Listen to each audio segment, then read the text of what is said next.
sorry, I did forget to say, this meeting is being recorded by the council. At the moment it's not being streamed out anywhere, we're just monitoring it to see where we go in the future with it. There's also a member of the public recording the meeting as well, so if anybody has a problem with that, you need to let us know at that time. Okay, thank you. Sorry, Dan. That's okay, okay. This application is an outline application for residential development of up to 300 houses, including open space, the relocation of the existing nursery, access and associated works with demolition of existing buildings. This is an outline application to include access only, with all other matters such as layout, scale, appearance and landscaping reserved for consideration at a later date. The site is located off Plowhall Road in Galley, Nuneaton. The land comprises of a number of arable fields and a golf centre containing a driving range and a small golf course. Plowhall Road forms the western boundary for the arable fields and part of the golf centre. Where the parcel of arable fields is set back from Plowhall Road, its western boundaries are formed by mature hedgerows and dense vegetation. The eastern boundary of these fields is defined by local wildlife sites, Annesley Mineral Line, the Shuntings, and the northern and southern boundaries of both parcels of land are bordered by hedgerows. An existing stream flows along part of the southern boundary of the golf centre's driving range and crosses into the golf course. A small residential group of properties is to the west of the golf centre and joins the northern end of the arable fields. The topography of the site is generally flat to the south, rising steadily north, with the highest point present in the northern segment of this parcel of fields. The key issues to consider in this application are the principle of the development and sustainable development, housing need and land supply, landscape character, highway safety, flooding and any relevant planning obligations. National government guidance in the form of the NPPF gives a presumption in favour of sustainable development. In broad terms, this means the application should be approved provided that it is in accordance with the development plan and other policies within the NPPF, unless material considerations or adverse impacts indicate otherwise.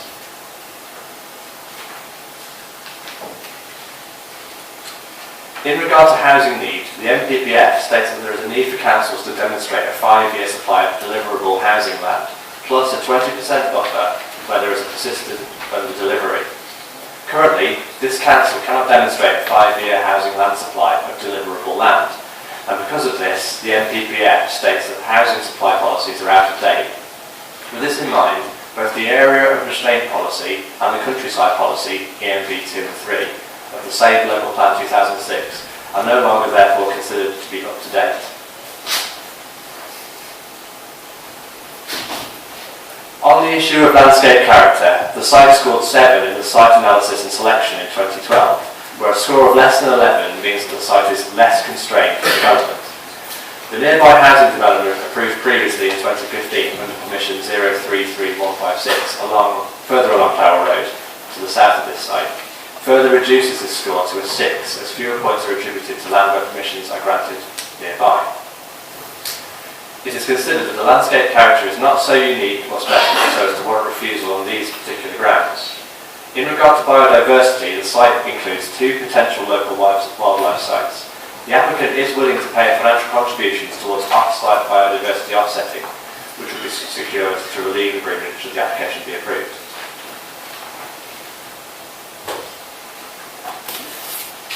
The Highways Authority previously objected to 350 houses. However, following the reduction of the scheme to 300 houses, Warwickshire County Council Highways Authority have now removed their objection, subject to some conditions. The Highways Authority identified the need to introduce a traffic calming scheme along the Coleshill Road and Plowhall Road on the approach to the junction.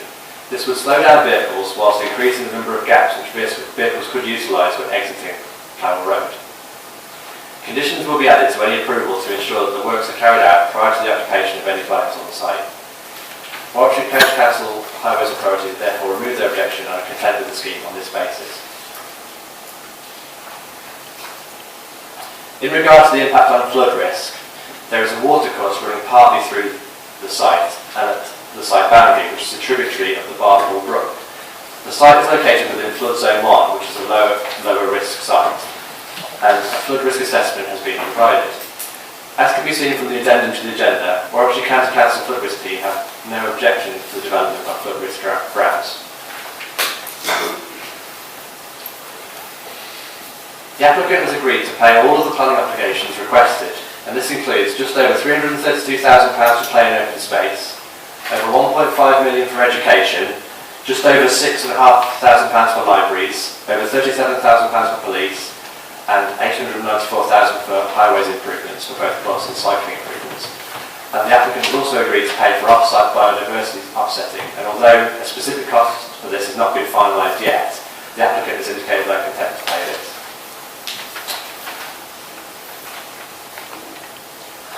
In conclusion, it is considered, therefore, that the proposal represents sustainable development, and as such, it is recommended for approval, subject to the conditions and a legal agreement as set out on the agenda and addendum. Yeah.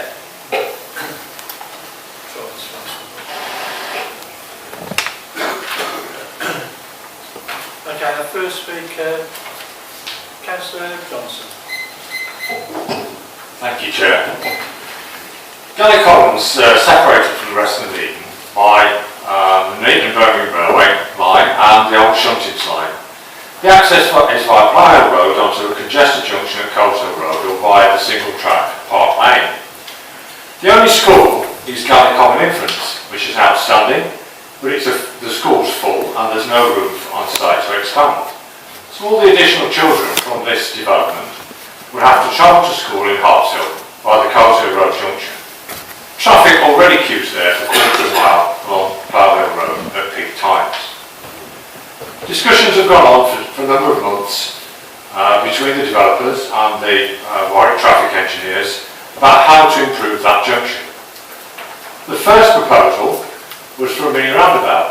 Now you've all got mini roundabouts in your ward areas, so you know how easily they operate. But it's not possible to put a mini roundabout at this junction because it's too small and too dangerous. It won't fit and allow the traffic to go.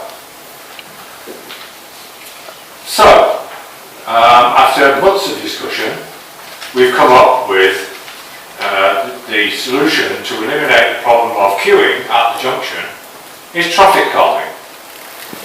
Now, I've put traffic calming in many areas as a solution to speeding traffic. I've never seen traffic calming proposed as a solution to stationary traffic. But the issue with the getting out of the junction from Plough Road and to Coleshill Road is one of visibility and the size of the junction. The mitigation measures that are proposed here address neither of those things. The previous planning application has been alluded to by the officer in his report, and your officers will of course tell you that you've got to consider the planning applications in isolation. But the conditions applied to that previous application, the planning application for 262 dwellings, if implemented at the end of Plough Road, would clash with the conditions which are being proposed here for traffic calming. And I think in the view of a number of us, it's not possible to put both of those things in. So the approval of one planning application would compromise the previous approval of another. So I think you may not have enough information before you today to be able to decide on this planning application. The travel plan assumes that the new residents of this site are going to cycle up and down Tuttle Hill or up Orchard Road, or they're going to use a bus service which runs at the frequency of once an hour. How practical is that? We know that's not going to happen. They're all going to use their cars and overload the roads in this area. And I ask you, is there any evidence? Thank you. Okay, thank you. Are there any points of clarification? Councillor Constable. Yeah, you talked about the two planning application highway things clashing.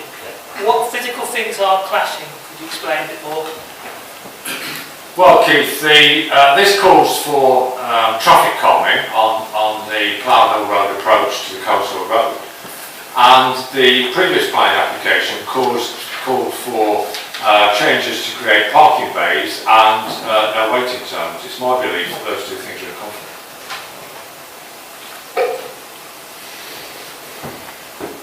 Okay, thank you. Sean Chowdhury.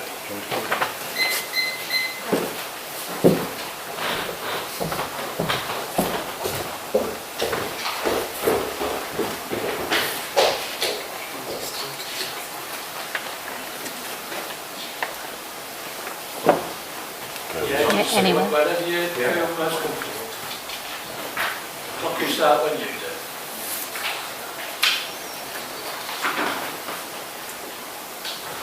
So on the bottom.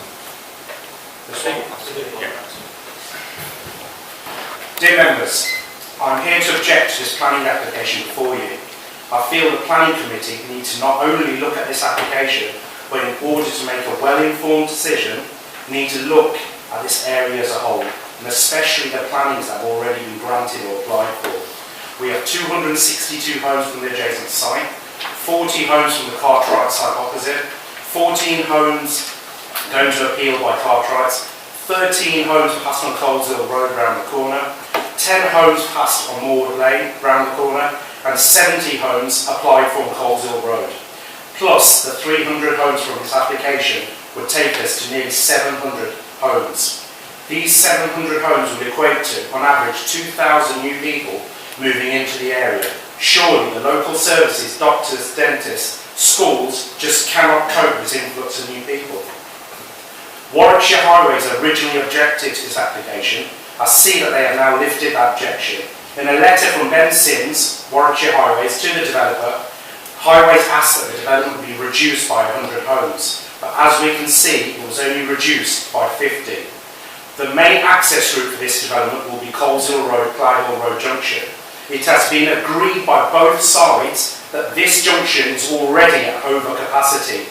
Therefore, even longer queues at peak times in the mornings, the queues already reach right from the bottom of the junction right to the top of the hill at the pub. Can you imagine what it will be like when another 600 plus homes start using this junction in the morning? I believe that developers' traffic assessment is flawed and uses inaccurate assumptions in order to put a rose-coloured tint on this application. The traffic assessment makes great emphasis on new residents using cycles to access the town centre, hospitals, train stations. We know that in the real world that this will not happen. The traffic assessment also highlights that frequent bus service will be used to access job opportunities. The frequent bus service being hourly and limited, and I think it's safe to assume that this will not convert motor vehicle users to use the public transport. I urge the committee in the very least to defer this application and make a site visit during the peak AM rush hour and witness the chaos and long tailbacks. The committee also has evidence before it that this application, or this junction, is operating at overcapacity and hence a reason for refusal in itself.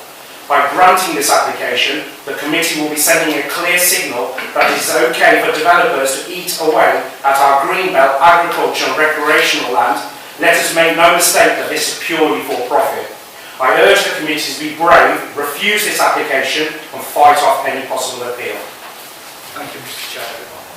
Are there any points of clarification? No. Councillor Thompson? You just mentioned a load of planning applications at the beginning. Are any of those actually built, or are they all No, none of them are built yet. The Cartwright's on opposite has started to be built. The one on Moorwood Lane hasn't been built. Coleshill Road hasn't been built. And then obviously you know that next door one that hasn't been built either. So the situation's only going to get worse when these houses are being built.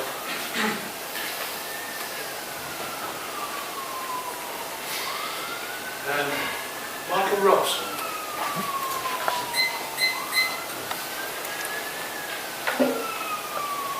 Thank you, Chairman.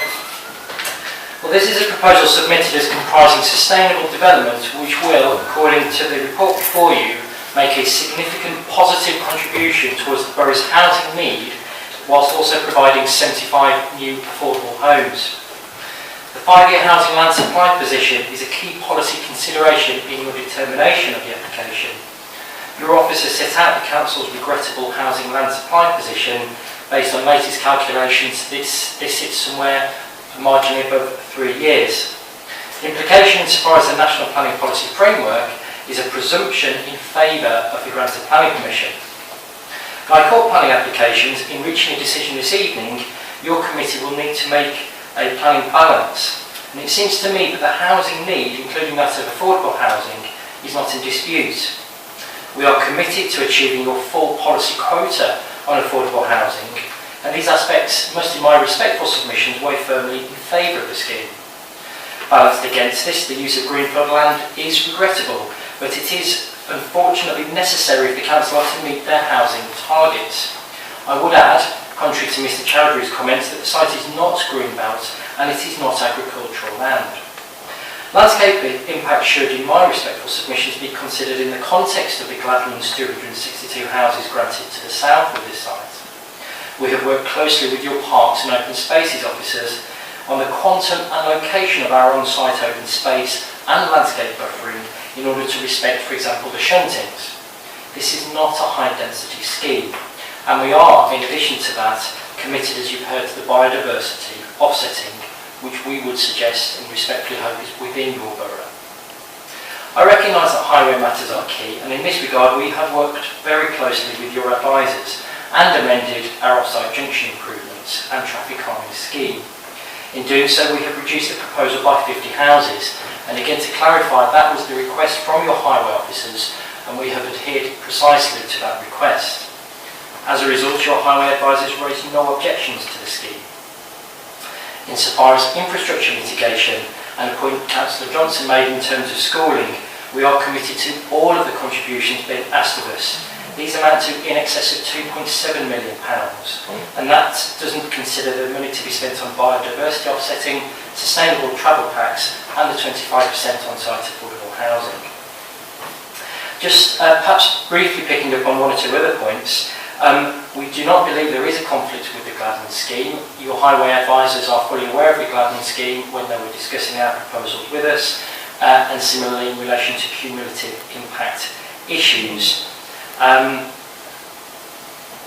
yes, page 42 of your report deals with where the education contributions would be directed. Thank you, Chairman. Perfect time. Are there any points of clarification? Councillor Brown. Yes. Mr Chowdhury said that they've asked for 100 less houses from county highways, and you said that they asked for 50 less, and that's what you've done. Would you just be able to clarify what's exactly happened there? Certainly, yes. So it's right to say that the mini roundabout that we've initially proposed was not acceptable to your highway advisors. They directed us away from that as a proposal, and that is the advice that we accepted. In so doing, we were advised that at 350 houses, the queuing on Plough Hill Road and Coleshill Road may be too great for the network, and the Highway Authority advised that we should consider a reduction of not less than 50 units, and subject to testing, potentially up to 100 units. We tested a reduction of 50 units informally. We liaised with your highway advisors.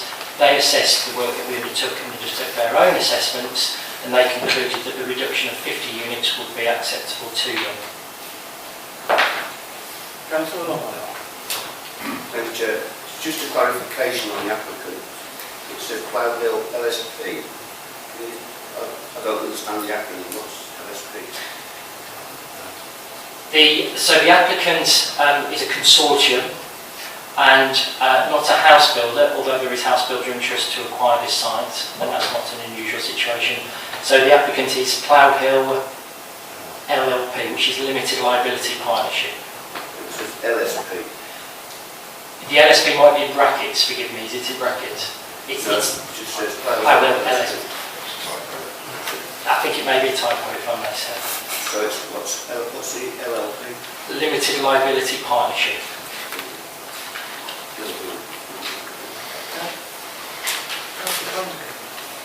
Yeah, just coming back on this deliverability and solving the 5-year thing. You said this was to meet our 5-year objectives, but the other applicants nearby aren't getting built out. The Gladmans is only expected to build 35 houses in the next 5 years. Councillor Condicle, can you ask a point of clarification? Yeah, I can have your speech in a minute. If I may, Chair, my point of clarification is how many do you expect to actually build in the 5 years to deliver our 5 years supply? Well, in terms of this proposal, we've been, although it's an outline application, we've gone into quite a lot of forensic detail, particularly in terms of the open spaces and the routes and the design of the scheme, and the design and access statement is, I would say, more detailed than other outline applications we work on. And the reason I say that is it wouldn't take a great deal of work to get from an outline planning permission, if we were in a position to have a permission, of course, to get to a detailed scheme. That's quite a quick process. We already have PSC house builders that are waiting to acquire the sites. We've held them off because clearly we've had quite lengthy discussions on highway matters, but they are sitting there ready and keen to proceed. The infrastructure requirements in terms of the off-site works are relatively important but relatively modest in terms of time to construct those works, and so house building I think will start pretty promptly. From that point we think it will be just a single outlet rather than two house builders off the site, and we're being told something in the region of 35 to 45 units per annum, possibly increasing a little bit. That's a little cautious on the back of the Brexit position we're in. So to answer your question, I would cautiously say at least 150, if not a little more, of these houses would be built within the 5-year period, which is approximately 1/3 of your annual requirement, as I understand it. Thank you. Councillor Cope. Thank you. Mr Robson, you spoke about the contributions that have been requested and agreed, as I understand, and adding it up, you mentioned 2.5 million. Looking at the figures, that's what we're on. This is actually an outline application, and obviously, if approved, it would have to come back to this committee. Can you assure that if it was approved, we wouldn't be getting what we get from lots of builders when they come back, suddenly they can't afford all this? Now, I need an assurance. That's not to say that, I'm going to vote for it or whatever. I'm just purely asking the question that we wouldn't be put in that position in the future, if. I can give you an absolute categorical, for you, Chair, an absolute categorical assurance that we won't be looking to renegotiate Section 106. Because of the length of time that we spent on highway matters, we've been well aware of these contributions for some time, and we've been able to analyse and look at those. So I'm very satisfied, firstly, that we can afford them, bluntly, and secondly, perhaps a legal point for both us as a developer, but also you as a council. I'm happy that these are still compliant, so they're legally right to be requested. So I'm a local planning consultant, I'm known by your officers. I'm very happy to stand and say we're not going to be renegotiating. Okay, thank you. Just before I bring Darren in case he's got anything to come back on, I should also say we have got Ben Sim here from the County Highway people. So if there's anything that Darren or Ben wants to address or members need to ask them, that's it. Is there anything at the moment, Darren? Ben, anything at the moment? Right, okay, then we're back to that usual circumstance. In the interest of allowing debate to start, can I move the recommendation, which is as printed in your agenda, that the Head of Development Control be given delegated authority to grant planning permission subject to all the other bits and pieces printed on there. Is that seconded? In the interest of moving the date, I'm happy to second that. Any member? No?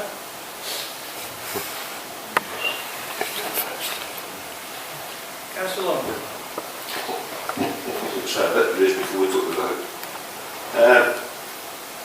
I have serious concerns about this church. Galley Common has expanded quite a lot over many years. Remember the other arguments, Chesterton Drive and everything else that went on. The problem, Chesterton Way, sorry, the problem I think we're going to have with this development, as well as the others, is that junction at Koza Road. It gets quite narrow going up to Koza Road. Some years ago, when the estate was built on the old block site, which was also used as a dump for the coal board, there was an agreement to put traffic lights on Kozel Road, Cloudville Road, and the county spent that money somewhere else, and it never took place. That would have been the solution in those days, just for that smallish estate. Since this has come up now, I cannot in my mind see how that junction is going to possibly work. Coastal Road is not that wide at that point either, so it's quite dangerous coming out there. And I don't know if the county officer can answer this. I mean, the mini roundabout idea was absolutely ludicrous when I first heard about that. It just didn't make sense at all. Doing traffic calming is even more ludicrous. You probably don't need it on the way up to Coastal Road, because the road's so narrow and so many cars parked around that you putting traffic calming in would be absolutely pointless. Trying to put traffic calming on Coastal Road would be a nightmare, quite frankly, and would not have the desired effects. If somebody slows down to go over a hump, you're going to try and get somebody out of that junction. If they're going to turn right, they're going to get it from both ways, and I think it's going to make it even worse because people will be speeding off the humps. I don't know if the county officer can actually give any justification. It doesn't seem much in the papers, but I can't see how that junction is going to work with, not now, it's bad enough now, this will tend to make it worse, and I'd like to see something or hear something from the county with regard to how they think that junction will work. At one point they decided they were going to put some sort of lay-by in on Coastal Road, and there just ain't room to do that. So to take the stuff away and try and put yellow lines down, somebody's going to have to enforce that because nobody's taking a blind bit of notice and they'll park them. So the whole thing is fraught as far as I can see. We want the development, and I'm in this dilemma yet again because it's an outline planning permission or an application. We don't know what we're going to get at the end of the day. There's promises on there about the properties, there's promises about the Section 106s, but we still don't know what we're going to get. And I really don't see how I'm going to come up with something that would go past or go past a planning inspector if they came up, and we'd probably lose the case. We really do need something to hang the hat on for refusal on this application, because I really want to refuse it, but then I'm on the horns of this dilemma about how much it's going to cost the council if we lose the appeal. And those people don't come up here and they don't look at these things. They might do on this one, but they certainly don't know, and they certainly haven't got to live with the consequences of the decision we make today. And while other people are speaking, I hope I'm going to try and come up with something to recommend refusal, but I don't think it'll be a better way than something. Okay, thank you. Do you guys want to come back as individual speakers or wait until the end? You've got any comments? So I just provide clarity on so we don't keep repeating. Yeah, that'd be useful. So I'll just provide some clarity on how we got to the junction arrangements that we had. So obviously the applicants originally submitted a mini roundabout that was deemed unsafe by the county highways in partnership with the road safety team. That's due to the existing pub on the corner, which blocks the visibility as you're looking to your right hand side. You can't physically move that building unless we demolish it, which requires CPO, which is outside of our control. So we worked with the applicants, we did consider traffic lights, but once again you've got issues of intervisibility, that if the signals fail, and the signal, you have to be able to see the signal heads, that you can't work that arrangement into that location because it is so tight. So basically we have to work within the existing junction that we have. And myself, my manager, and have been stood out of that junction watching it operate. And what's preventing cars exiting Plough Hill Road is the sheer number of traffic working its way down Coles Hill Road. You say that people drive slowly and there's obstructions that block people. That's not what I observe. People just continue and they don't provide any opportunity for people to escape out of that junction. Traffic calming, bringing speeds down, makes vehicles slow down to the point that we open up gaps which enables vehicles, yes, very small numbers, escape out of that junction, out of Plough Hill Road. and that enables the queue to move. Now, it's not an ideal, it doesn't solve the existing problem that we have in queuing. However, as under planning guidance that we have to work under, it mitigates the developer's impact upon the highway network, and that's the crucial aspect. It mitigates their impact, that's all they're required to do, and that's set out in the Circular 02 of 2013 provided by the Department of Transport. So what they've done, and this is where I said to them, need to be using scale of development. I said a minimum of 50, but I prefer 100. They did the test, as you've heard. It demonstrated that with 50, and with the traffic calming in on Ploughville Road, Coleshill Road, it mitigated their impact on the highway network. And therefore the Highway Authority had to move to a position of no objection. The scheme was also checked with our road safety team, and they also accepted the principle of it was safe in its operational terms. So therefore we haven't really got a highways argument to justify that junction of why the development should be refused. It mitigates an impact and in accordance with central government policy. Okay, thank you. Councillor Tony Lloyd. Thank you, Chair. I'm going to the latter part say you didn't have would recommend on the ground of the junction.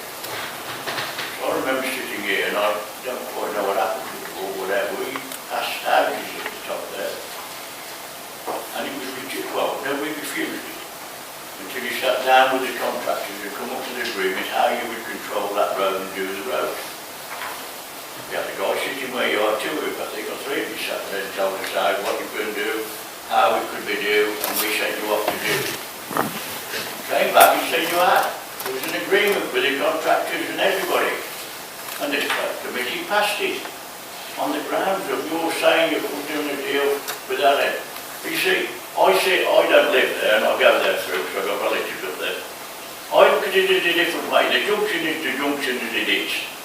And we've got one or two around this borough in that, and we have congestion everywhere nearly in this borough where people are going to work at school, you can't move.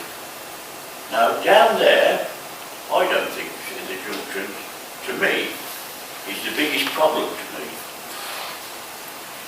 It's because the parking on the left-hand side going up there is nowhere to get the cars off the road. That is causing the problem down Crowell Road. And you know what? Not Crowell Road, down Crowell Road. You know what as well, and I've said so much before, because it wasn't happening at one time, but it's happening now.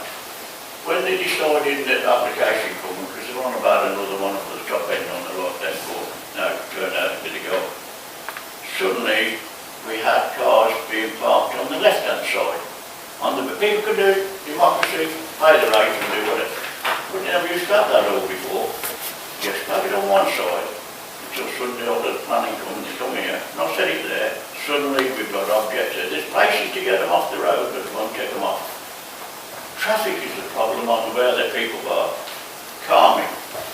They can't speed down there as it is. You come over the top of the hill, from the top of the hill where the boozer is all the way down both sides, and the building down there, we give permission by the way, down to build on there, down the back there. That's all been done. I think we've come down the other way. I think we gave planning permission to go through some fields into building some huts around down there. Suddenly we're passing all these planning permission, and now the road is not right. I don't quite know. But I'm quite interested to see what they come back with. You see, I don't see the green belt and all play, whatever. We need houses, and we need them okay, not just rent sake. But that layer down there is you're not going to take all the greenery away. If you build them houses, if you come at the top of there by the golf course, there's a hell of a lot of fields and all that, and it still keeps you all the way around. And how are you going to do it? On planning grounds. Oh, sorry, one other thing I want to spend people. We're on about the school. Yes, it's to the fund. Sorry. I've come here to look at the planning application. What if you get a good planning approval with the schools? What if you can't look out for? We don't. We use them as excuses to either turn down a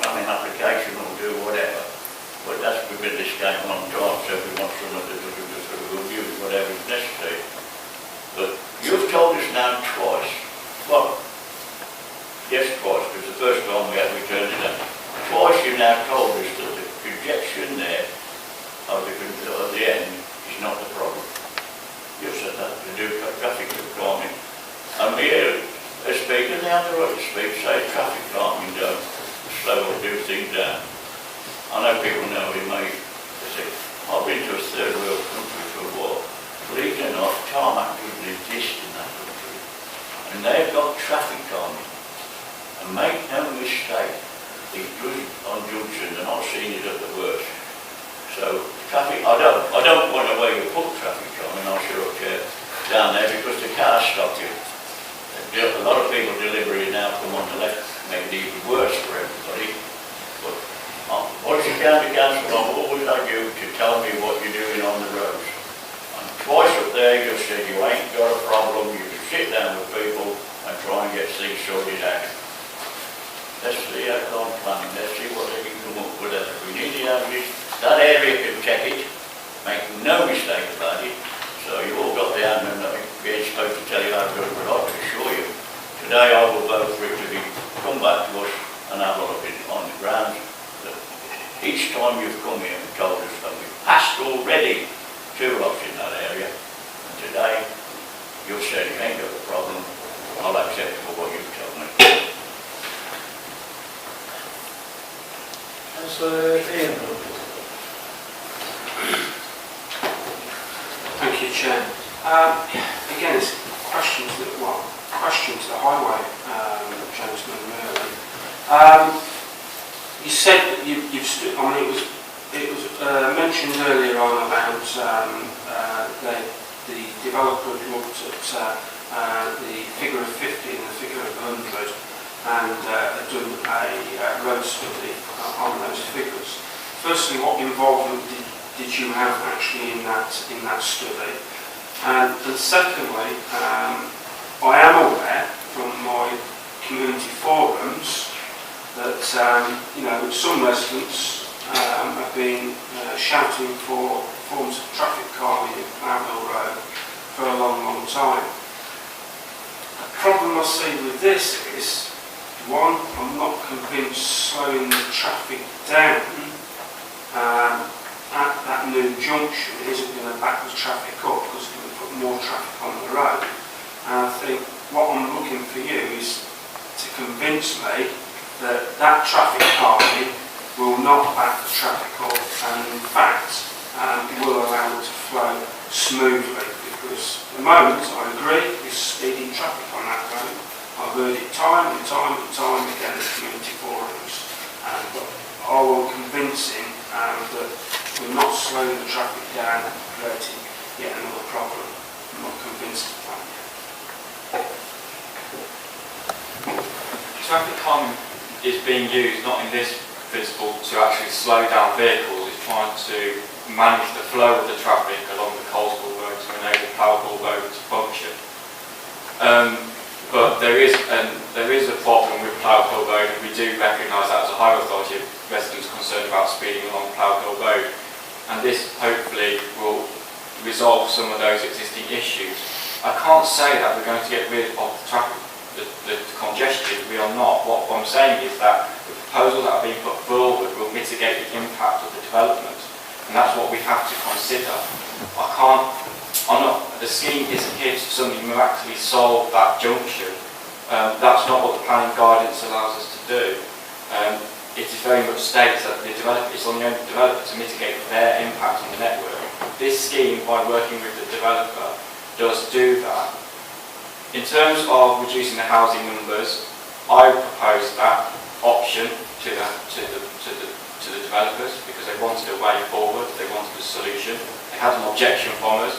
I was quite happy to stand by that objection, but they wanted a solution. So one of the options was to look at options of reducing the housing numbers for that site. My preference would have been 100, but the applicants were able to demonstrate that reduction of 50 homes, and with the traffic calming at that junction, through their transport consultants' assessments, mitigated their impact and didn't exacerbate queuing any further. I reviewed that, and so have technical departments within Warwickshire County Council, including road safety, and have come to the same conclusion. So therefore, I'm happy. In terms of the Gladman's traffic calming, Gladman's have a commitment under their planning application to provide the off-street parking bays and to do TROs. But when we looked at this development, we had to consider that because that had already been given permission. Now when you do that, it speeds up the traffic, getting to the Plough Road, Coleshill Road junction, which means that you put more pressure on it much quicker. Whereas at the moment, the traffic's held back because of sort of the issues to do with on-street parking in that area. And that's why we've had to look at the traffic calming for Coleshill Road and Plough Hill Road together to try and get that junction to operate in a suitable manner. That's my professional opinion and that's my assessment, but that's for you to consider in your deliberating process. Chair, I'm sorry, can I just follow up with one question, please, if you don't mind? Just on the final point, what type of traffic calming are they? Pinch points? Are they tables? What are they? They are speed tables and speed bumps, because that's to physically slow them down. Chicanes and horizontal features wouldn't give us the desired effect that we require. Councillor Condon. Thank you, Joe. I want to pick up on 2 points. One is the transport, because that is absolutely key to developing so far from Nuneaton. And people always in submitting applications say we're going to have a large modal shift. And the residents say, you're not going to get people to cycle, you're not going to get people to use a bus. And one key factor is obviously bus fares. Galley Common is past Chapel End, and you're starting to get to the areas where it's about £6 return to Nick Town Centre. Yeah, you're getting a long way out of the easy, cheap commute into Nick Town Centre. So can you tell us what you're doing with this money to support the bus service is one question. And then I've got also a point on the 5-year housing target, because we have houses like these at Gladman's across the road. 35 are expected to be built out of 260. We have another application here with the applicants that are a long way out of town. The viability of them is very marginal. So we keep saying we'll approve more houses to get 5-year housing supply, but actually when the planning policy people look at it, they say you're only going to build 35 in 5 years, or you're going to, you said you might build 150. But we have got about 1,600 homes missing off our 5-year land supply because the planning policy people say they aren't deliverable, or because we haven't signed off 106 agreements. We have a massive amount of approvals. If we approve this one, how will we put on our 5-year land supply? Well, we'll assume that nothing will happen for a few years. Yeah, we have about a 2-year lag between approving an application and putting it on our 5-year land supply. And then, this site isn't really that viable until we improve the transport, which comes back to transport. What we need is things like a stopping for a railway station, the sort of things that the plan will deliver to solve these structural problems. Putting speed tables and things on will not make this an area that will work transport-wise. Unless you have a borough plan and sustainable transport, you cannot get these areas functioning well as sustainable. And we're supposed to be approving sustainable development, not development that's unsustainable because everyone's driving cars over speed bumps in an area that is horrendously expensive to get to by public transport, doesn't quite have a cycle network. It has a bit of a cycle network, but you can't get into the need because there's no cycle route across the Coventry Canal. We need a plan. And this, my view is, this application is premature. We have approved around 4,000 homes at the moment. We should be taking a pause, getting a plan, getting sustainability right, and then looking at where we develop. This is too early. We don't need to do it because I believe we have a 5-year land supply. The issue is they're not deliverable because the local economy and the population won't support it. But we have, we've approved 4,000 homes. There's 1,600 missing from our 5-year land supply because we think they aren't deliverable because there's not demand. So where do we go? We should be doing it properly by a borough plan, not these NAF planning applications. Losing us countryside for a small amount of housing that might not be delivered for 5 or 10 years, if then. So I would like to turn this down, and we, on the grounds, we had our environmental policies, our EMV2s, EMV3s, that basically says there should be an alternative looked at first, and building on the countryside is a last resort. At the moment, building on the Gladman site, well, that's not happening because of economic reasons. We say we're only going to build 35 in 5 years. On the board, Chairman, can we stick to the minutes that we're here for and say we're all around somebody else's area? That clearly says the problem we're building in Galley in terms of how quickly wait on Councillor Lloyd. I'll chair the meeting and Councillor Concord knows only too well. If I believe we're going off track, I will stop him, like I will anybody else. But Councillor Concord. Yeah, I'm just wrapping up. So the point is, it's a very unviable location at the moment because of the various transport issues and because of the 5-year land supply. Shouldn't be the reason to go ahead for it because 5-year land supply is underestimated because of deliverability problems. Thank you, Chair. Thank you. Anything at this stage? Anybody? If you want to. In terms of public transport, there is a contribution of £450,000 to improve the existing bus service, which is the number 18, which operates along Falco Road, and quite rightly said it's an hourly service. The public transport team have highlighted that they want to increase the extension to its server development and increase its servicing frequency. And that contribution will support that, as well as the contribution which the Gladman site has as well. In terms of making development sustainable, it isn't making sure that everyone can walk and cycle and use the bus over the car. It's ensuring that people have modal choice. People have the opportunity to choose how they travel. People use different modes for different reasons to travel. As part of the development, the Highway Authority has requested obviously the £450,000 for bus service improvements, but also £444,000 for cycling infrastructure improvements between the site and the Neaton Town Centre, Bermuda Park and Hart Hill School, which includes improving the shuntings as a cycle link. So by doing that, there is a comprehensive plan to make sure that the site is sustainable in transport terms. Okay, thank you. Councillor Tandy. Thank you, Chair. Just several points. Most of which have been covered, but I would like to just to make a couple of comments. I do find that using traffic calming to slow down traffic, to enable traffic to, and in the officer's own words, escape out of a junction, doesn't strike me as being a good way forward in alleviating traffic. And I can see, as Councillor Ian Lloyd pointed out, it could well slow the traffic down to such an extent it will cause even more backups.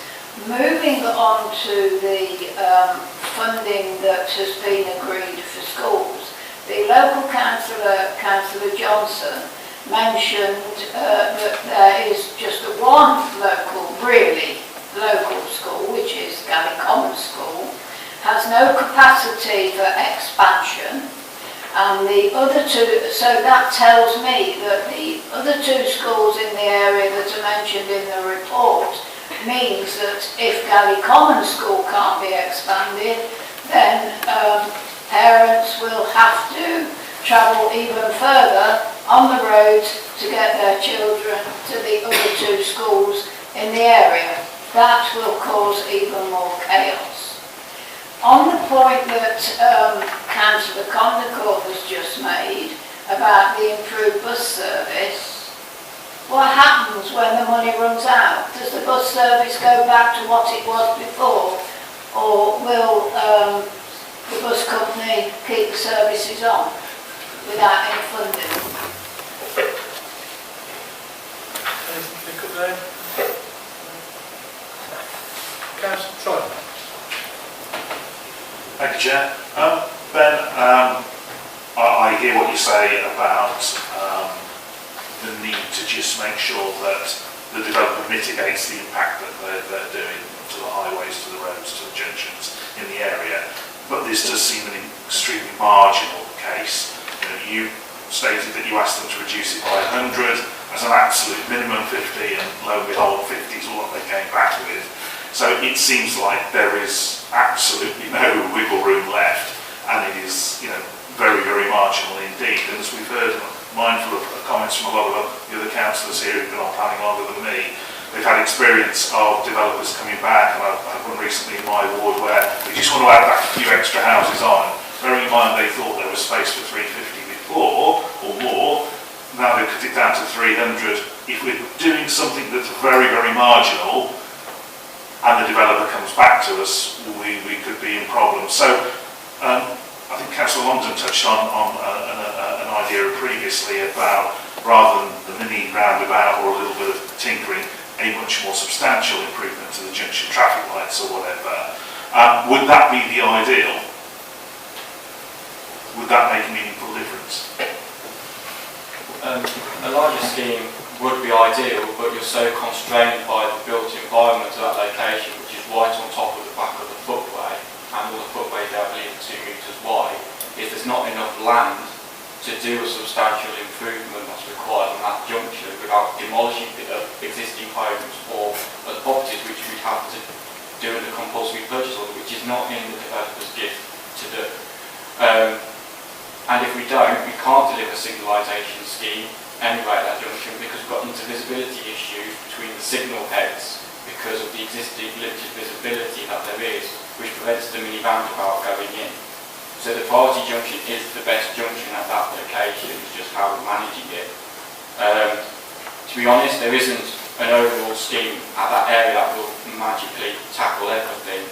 All we can do is get developed to mitigate their impact, and that's what we've done at that location. But as I said before, it's for you to consider whether you consider that mitigates enough the impact of development on the highway network in terms of your deliberations.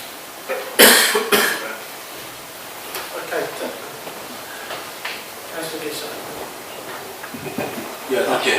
My concerns are again, what everyone else has touched on, the highways problems. The small development going on at Private Road at the minute by car rides has caused many problems in the last 2 months, and that's tiny in comparison. This was 10 times that, and obviously over a number of years. Because we're talking about Galley building at the same time.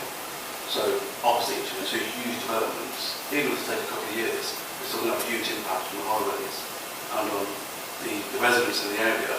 And then obviously, we've talked about the school not being a problem of the borough council being a county issue, but the school at the minute already has problems with parking there, the traffic, the damage caused to the roads at School Lane and Plowhill Road.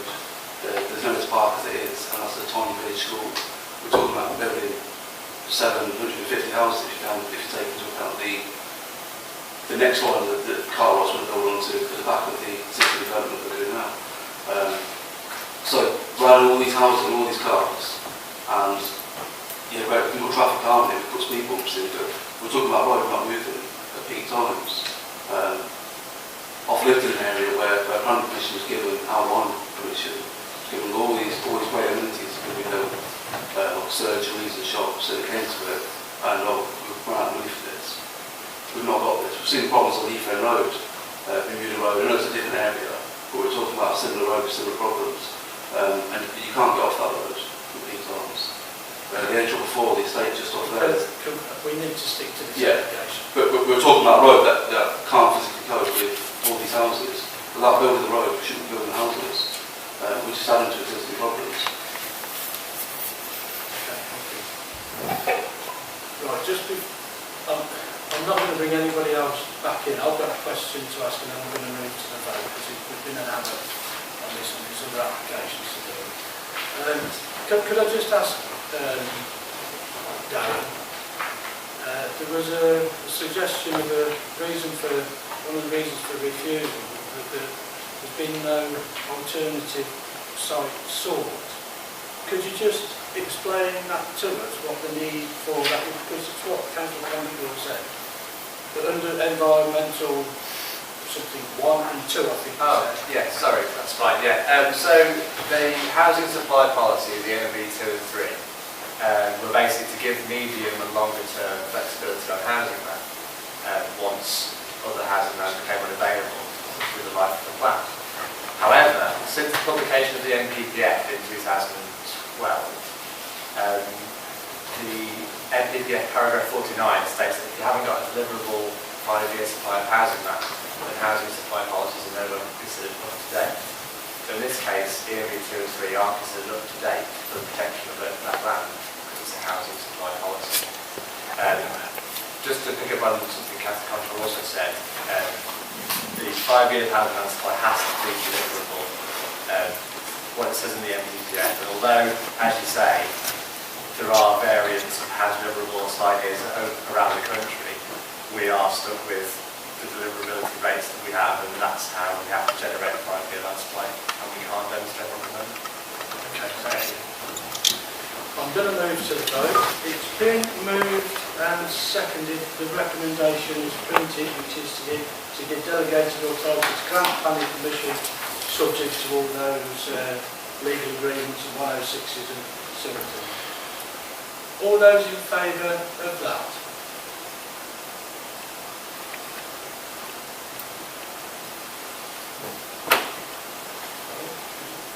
And against?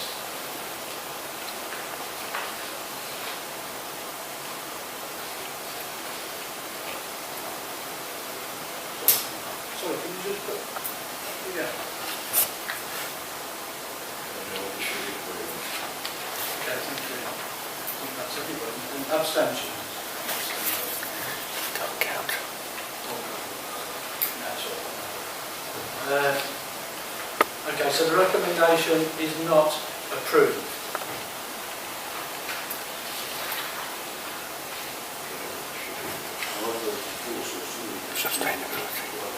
The recommendation isn't approved. I need somebody to move an alternative.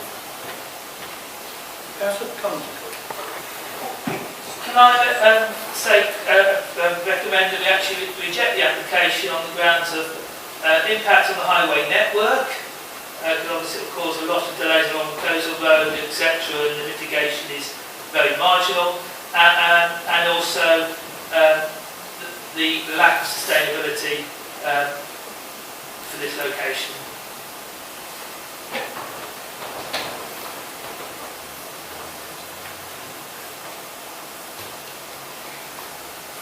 Is that seconded? Second, Chair.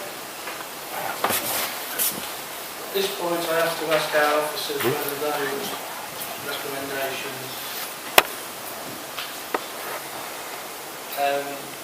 Sorry, not the proposal. Yeah.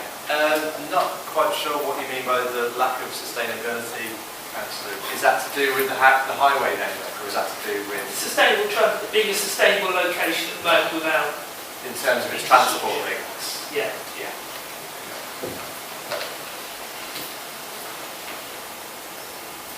Okay, it's been moved and seconded for those two reasons. The highway implications and that the locality isn't sustainable for transport, etc. Yeah, Councillor Tony. Yes, I sat on for you and we've been explaining what we do.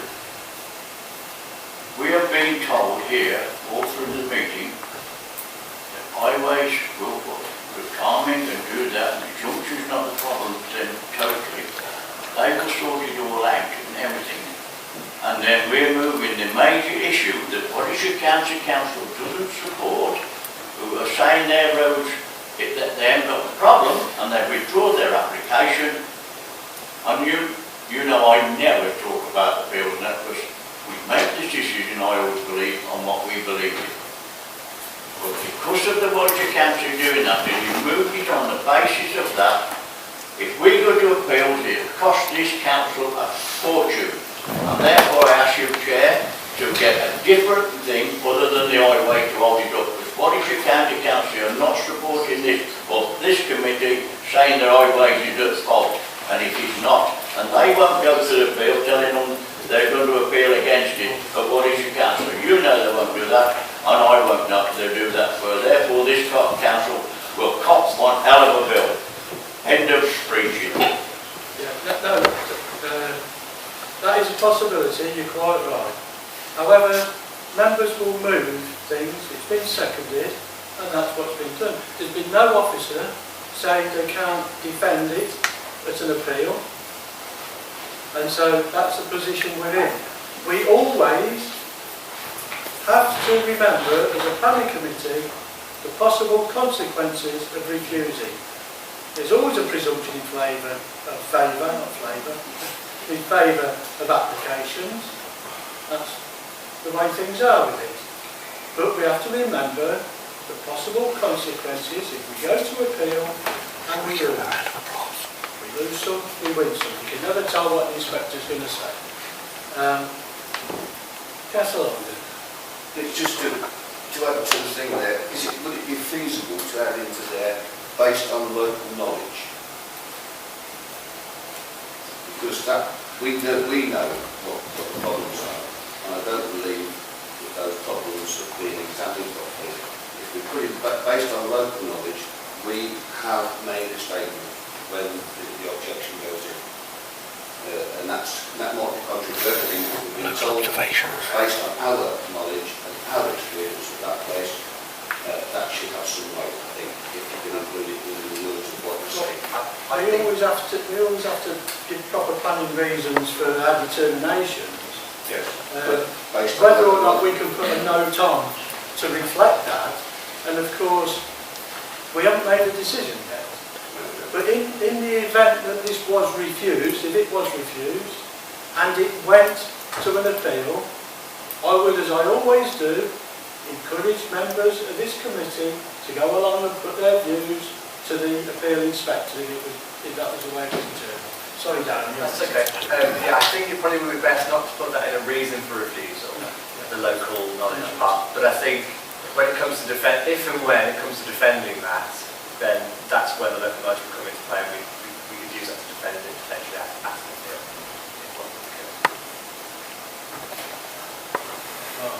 Councillor Coe.